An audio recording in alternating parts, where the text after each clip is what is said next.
சற்று முன்பு கிடைக்கப் பெற்றிருக்கக்கூடிய ஒரு மிக முக்கியமான ஒரு தகவல் ஒன்றை என்ன மிக முக்கியமான ஒரு தகவல் அப்படின்னு வந்து பார்த்தீங்கன்னா, மோடியோடு ரகசிய பேரம் அப்படின்றது வந்து பார்த்தீங்கன்னா, தொடங்கப்பட்டு திமுகவின் ஆட்சி கலைக்கப்படுவதற்கு வாய்ப்புகள் இருக்கிறது அப்படின்னு சொல்லிட்டு அறிவிக்கப்படாத ஒரு செய்தி ஒன்று வெளியாகி இருக்கிறது. இந்த செய்தியை பற்றி தான் நம்முடைய சேனலின் சார்பா வந்து பார்க்க போறோம். இது உண்மையான செய்தியா அல்லது வெற்று வதந்தியா என்பதை தான் இந்த காணொளியில நம்ம தெள்ளத் தெளிவாக வந்து பார்க்க போகிறோம் நண்பர்களே.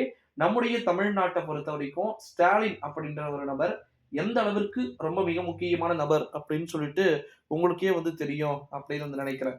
ஸோ இந்த ஒரு சூழ்நிலையில தான் மோடியோடு ரகசிய கூட்டணி அப்படின்றத வந்து பார்த்தீங்கன்னா ஆரம்பிக்க ரெடியாகி விட்டார்களாம் திமுகவை சேர்ந்த மூத்த துறை சார்ந்த அமைச்சர்கள். அந்த பட்டியல்ல KKSR அவர்கள் வந்து பாத்தீங்கன்னா இருக்கிறாராம். அதற்கு பிறகு ஆவடி நாசர்ல இருந்து ஏகப்பட்ட பேர் வந்து பாத்தீங்கன்னா எப்பயோ வந்து கைது செய்யப்பட வேண்டிய நபர்கள். ஓகேங்களா? சோ ஆவடி நாசரு, அனிதா ராதாகிருஷ்ணன், அதற்கு பிறகு ஏகப்பட்ட பேர் இருக்கிறாங்க. நான் சொல்றேன் பாருங்க. திமுகவிலேயே அதிக ஊழல்களை புரிந்த 10க்கும் மேற்பட்ட அமைச்சர்களின் பெயர் பட்டியல் என்பதை வாசிக்கிறேன். கேட்டுக்கொள்ளுங்கள். முதல் நம்முடைய த்ரிஷால உங்களுக்கு தெரியும் அப்படின்னு வந்து நினைக்கிறேன். ரீசன்ட் டைம்ல கூட இந்த இஷ்யூஸ்லாம் ரொம்ப வந்து பெருசா போச்சு அதிமுகவுல. அதே மாரி அது வந்து கலப்பி விட்டதும் பிஜேபின்ற மாரி சொல்றாங்க.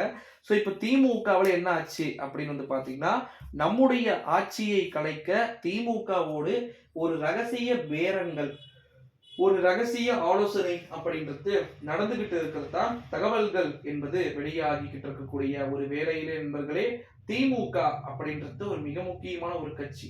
KKSSR, அதற்கு பிறகு வந்து பாத்தீங்கன்னா ராமலிங்கம், இப்படி ஏகப்பட்ட பேர் வந்து பாத்தீங்கன்னா இருக்கிறாங்க. ஓகேங்களா? சோ இவர்கள் அனைவருமே வந்து பாத்தீங்கன்னா நிச்சயமா கைது செய்யப்படுவதற்கு வாய்ப்புகளும் சாத்தியக்கூறுகளும் இருக்குது அப்படின்னு சொல்லிட்டு இருக்கிறாங்க. சோ இதுதான் ரொம்ப ஹைலைட்டா பார்க்கப்படுது. சோ அது மட்டும் இல்லாம அனிதா ராதாகிருஷ்ணன் என்ன பண்ணி வச்சிருக்காரு, தென் மாவட்டங்கள்ல சொத்துக்களை கோடி கோடியா வந்து குவிச்சு வச்சிருக்கிறாரு. உங்க அனைவருக்கும் தெரியும். சோ அதனால வந்து அவருக்கு எந்த விதமான பிரச்சனையும் இருக்காது அப்படின்னு வந்து நினைக்கிறேன். அடுத்த கட்டமா வந்து பாத்தீங்கன்னா நம்முடைய KKSR, சோ அவர் மீதும் ஸ்டாலின் வந்து கொஞ்சம் கடிந்து கொண்டதாக தகவல்கள் அப்படின்றது வெளியாகி கொண்டிருக்கக்கூடிய ஒரு வேளையிலே இதை பயன்படுத்தி கொள்ள நம்முடைய அதிமுகவினரும் திமுகவினரும் திட்டம் போட்டு கொண்டிருப்பார்கள் அந்த சைடு. ஓகேங்களா? சோ ஆனா இப்ப அந்த சைடு வந்து பாத்தீங்கன்னா நிறைய மாற்றங்கள் என்பது ஏற்படும் என்றும் எதிர்பார்க்கப்படுகிறதாம் நண்பர்களே. சோ மறைமுகமாக திமுகவின் ஆட்சியை கலைக்க பேரங்கள் என்பது நடைபெறுவதற்கு வாய்ப்புகளும் இந்த ஒரு சூழ்நிலையில் தான் மோடியோடு வந்து பார்த்தீங்கன்னா ரகசிய பேரத்துல வந்து திமுகவின் ஆட்சி ஓடி உழண்டு கொண்டிருப்பதாக தகவல்கள் என்பதும் வெளியாகிக்கிட்டு இருக்கிறத நம்மளால வந்து பார்க்க முடிகிறது நண்பர்களே. திமுகவின் ஆட்சிக்கு அமைச்சர்களின் மூலமாக சிக்கல் வருமாயின் நிச்சயமாக வருவதற்கு வாய்ப்புகள் உண்டு என்றே பல்வேறு விதமான நபர்கள் கூறத்தான் செய்கிறார்கள் நண்பர்களே. கூறுவார்கள், அதில் எந்த மாமா உண்மைதான். பின்ன யாருன்னா வந்து வேண்டுமென்றே ஆட்சியை கலைக்கிறதுக்காக பண்ணுவாங்களா?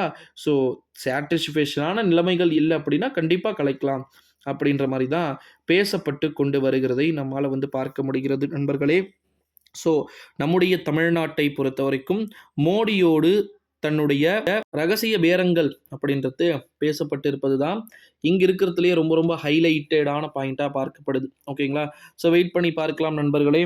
மோடியோடு ரகசிய பேரத்தின் காரணமாக திமுகவின் ஆட்சி எந்த மாதிரியான ஒரு சூழல்களை உருவாக்கப் போகிறது அப்படின்னு சொல்லிட்டு பெரும் சிக்கல்கள் என்பது ஏற்படுவதாகவே தகவல்கள் என்பது நமக்கு வெளியாகி இருக்கிறது. ஸோ வெயிட் பண்ணி பார்க்கலாம் நண்பர்களே. நன்றி, வணக்கம்.